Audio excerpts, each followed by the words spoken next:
Greetings everyone! Today I will show you how to create Ohio in InfinityCraft. So let us begin. First grab a wind and water to create a wave.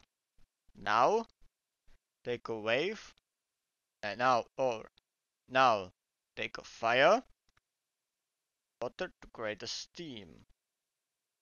Now combine a wave with a steam, surf. Now combine water, combine fire with fire to get a volcano. Now water and water to create a lake. Combine them to get an island. Now combine island and island to get a continent. Now combine continent with a surf to get Australia. Now take a earth and earth to create a mountain. Now take a mountain and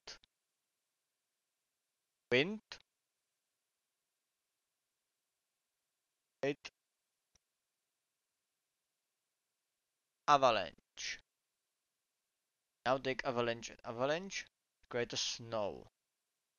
Now combine snow and Australia to make a no.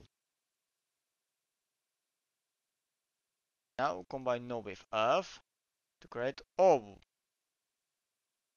Now take a continent and lake to create America. Now combine America with Earth and the USA. Now combine USA and lake to get Michigan. Now combine Michigan with O and you get Ohio. And that's it. I hope that helped and I will see you later. Bye.